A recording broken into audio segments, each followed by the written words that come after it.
Why? Why do you think it's okay to use another human as a placeholder? Basically a placeholder. Because you haven't found the right human yet, so you're going to just chill with somebody else, knowing that they're not for you and stating that out loud, but you're going to use them as a placeholder because you're comfortable. Why? I mean, if that's an understanding between you, then that's a whole nother thing. If you straight up say that, like, hey, listen, I know we're not really for each other, but I don't want to be alone, say for the holidays. So let's chill together. What do you think? The honesty goes a long way. But when you just use somebody as a temporary because they're comfortable and you don't want to be alone, but you know they're just, well, you basically call them a placeholder. Not cool. Not cool. And I'm talking to both men and women, y'all. This is like a humankind thing. Not cool. Stop.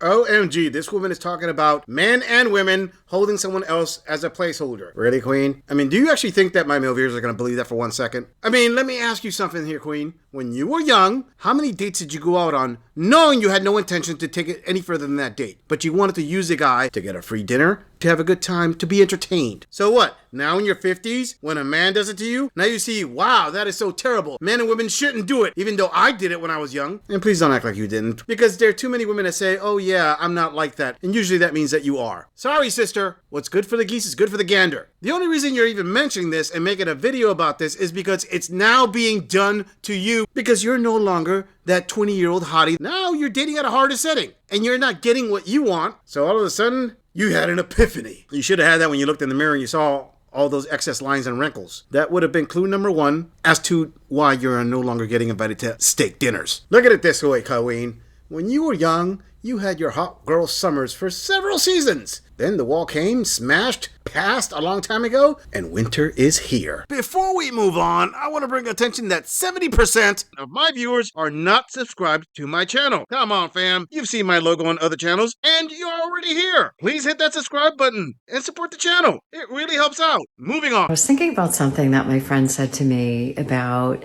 how is it that you, meaning me, she said, how is it that you were able to make it work?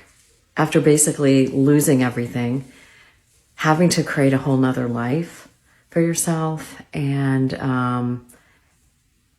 successfully pivoting to something new, a new job, a new relationship, a new place to live. Like she said, how did you make that happen? And I thought about it and I said, you know, I think because I never expected someone to save me. You know, I never expected someone to come out of the blue and say, Annette, let me take that off your shoulders and I'm going to help you out. I always knew the knight in shining armor was going to be me.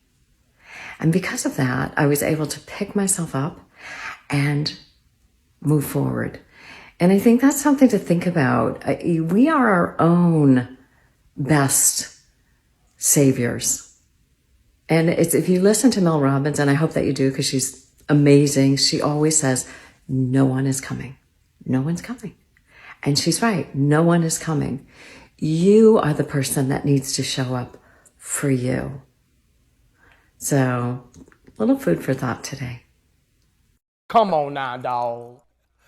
Come on, man. Is this a comedy skit, Colleen? Are you serious? After the divorce, you actually tried to claim that you lost everything? And how are you able to start over again? Make it work? You didn't lose everything. See, that would be your ex-husband. No, see, you took half his assets and you're getting an alimony payout. That's super easy to start over. If every man got that when they got divorced, just about every one of them would probably be a millionaire by now. This is some female fantasy BS at its finest. And she actually claims that she never expected anyone to save her, that she was going to be her own knight in shining armor. I could only take so much fiction in one day. I'm sorry, but there are plenty of women out there who, A, before they leave their husbands, they're already working on their second relationship, or B, know that there are plenty of blue pill beta simps out there that are gonna pick them up. Saying that you are your own knight in shining armor and then, oh, incredibly, I was rescued, is about as real as getting a T-bone steak at a vegan barbecue.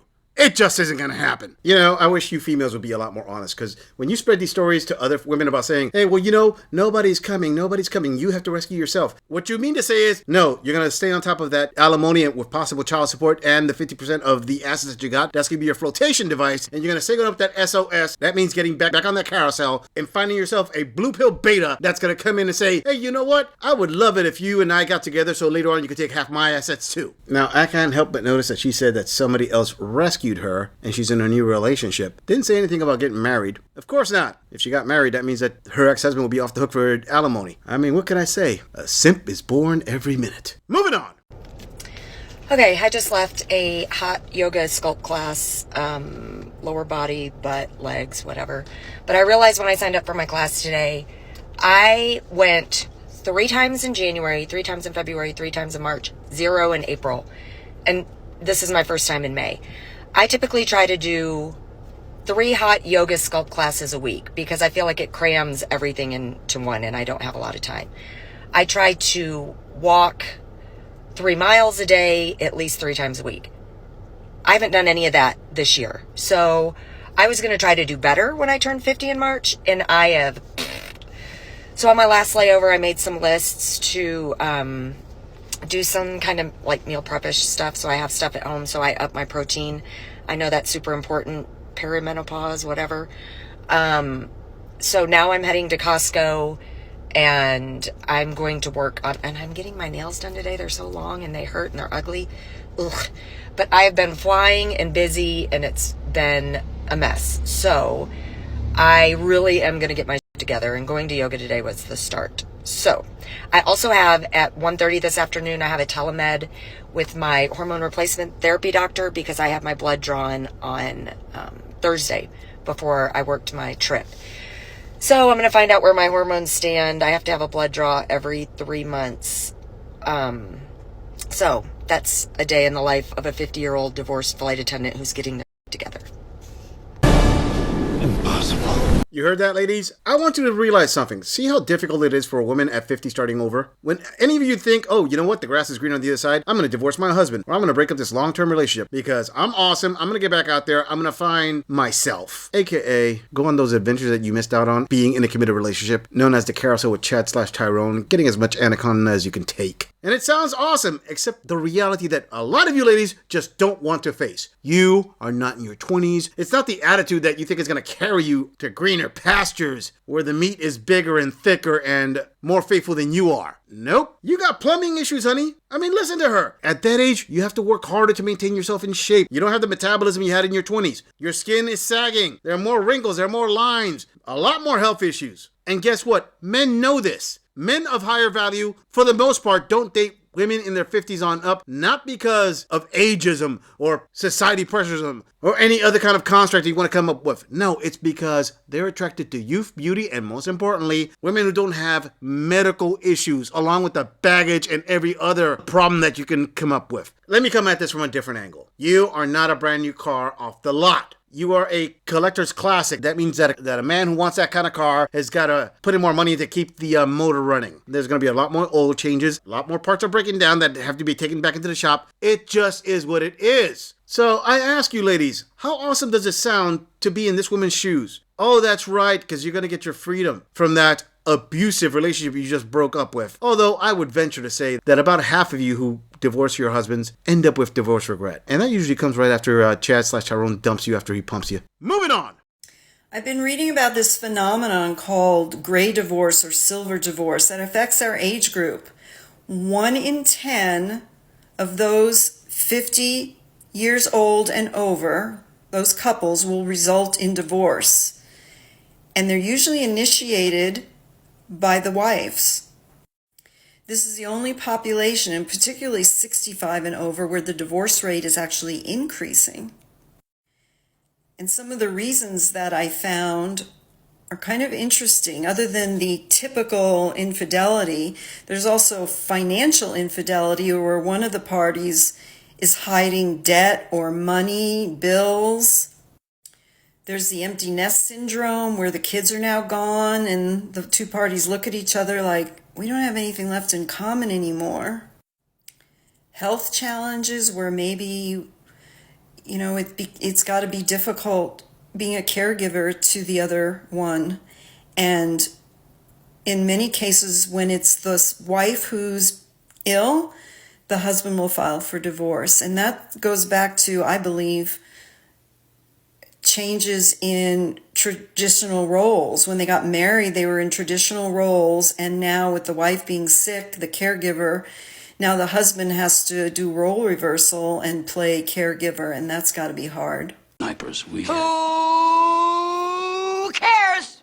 All right, before I start addressing her points, let me say one thing, Colleen. That filter that you're using that's working overtime, notice it only hits your face. Didn't cover your neck or your chest. You may want to think about that next time you want to make a video. Now, to go over her points, I want to say a few key things. Now, the one thing that she said so far that really caught my ear was that she said that divorce of those over 65 has increased. To my viewers out there who are deciding to get married in their 50s on up, I want that to sink in more clearly. At 65, we could say you don't have any time to recover from a divorce. She will destroy you and head straight to a retirement home, and you will be left in poverty. The funny thing is, this gorilla has worked several corporate jobs, and I can honestly say that I've worked with more than a handful of men who were at retirement age or just past retirement age, and they were still working because they were recently divorced and they were trying to build back the finances that they lost. So you blue pillars out there, you may want to think about that before you decide to roll the dice one more time for a product that's past its expiration date. Now, other things that she said was health challenges, as in caregivers. And she did say that men divorce women when they don't want to take care of them. I can't help but notice that that is trying to make it sound like the women that are caregivers don't divorce men that get sick. Oh, nothing could be further from the truth. If a man loses his job and he goes unemployed for a year or more, she will divorce him. She will cut ties with him. Even if he took care of her when she was ill, hell, he could have paid for all her cancer treatments. She'd still cheat on him and go with the next guy. We are well past that generation of women who followed their vows of in sickness and in health. But let's hear the rest of the stuff that she has to say. And then also the traditional roles when they got married years ago, where the wife is the homemaker and, the mother, the nurturer, the caregiver, and the husband is the provider. And as time goes on and societal norms have changed, I've seen many women who don't want that role anymore. They want to speak up. They want to be more independent. And the husband isn't really open to that or able to change that readily. It's got to be hard when you're with somebody almost your whole life, right? And then all of a sudden it's just not working anymore and you split in your 50s or 60s. Huge transition. And the fight focuses on pensions and retirement savings, particularly because there's less time to recover financially from such a big setback, and sadly, probably the only ones benefiting are the attorneys. Blessings if this has been something you've gone through. I'm sure it's not easy. Oh, that's what women say all the time. They want to be strong and independent. They totally want it until they get it. Then they don't want it anymore because they figured out, oh, well, strong and independent didn't just mean I can just say I'm a girl boss. They actually have to be a girl boss, and that's a lot tougher than you think. She says that it must be tough after a lifetime together. It's not working out anymore. Yeah, the ones who say that are mostly women, as she said. The vast majority of ones who put in for divorce are women because they are no longer happy. As the saying goes, men will sacrifice their happiness for their families. Women will sacrifice their families for their happiness. And that is a key thing that she said, that the ones who benefit the most out of this are the attorneys. A lot of women don't think about that when they put in for divorce. They're just thinking about, ooh, I'm going to be strong, independent, happy, going back on the carousel and finding myself. The attorney's going to get a big payout, and you're thinking, my soon-to-be ex-husband's going to cover it, and then I'm going to get half his stuff and alimony, and I'm going to live great from here on out. Let me say this. Initially, you will be well off because you're going to have half his assets and you're going to get the alimony payout. At that age, it's rare to find a woman that's going to get child support, and if she does get it, it's not going to be very long. The point is, you're divorced, you split. Let's fast forward 5 years. You're closer to retirement. Oh, snap. Wait a minute. I burned through all the resources. Alimony's halfway gone. Chad/Tyrone pumped and dumped me. I'm alone again. What am I going to do? That's usually about the time that you try to get back with your ex-husband. He's probably already moved on to his next relationship. And you're facing the reality of living out the rest of your life in poverty with just enough money to cover your cats and box wine. Now that's a lot of damage. I'm just saying, if you enjoy this audit, click on the video in the end screen for more content. If you would like to support the channel, please follow the link in the description to donate to our beer fund, or like, subscribe, and share this video on other social media platforms. If you agree or disagree with anything about this audit, please let us know in the comments. I'm going to leave this audit right here. I'll see all of you in the next episode.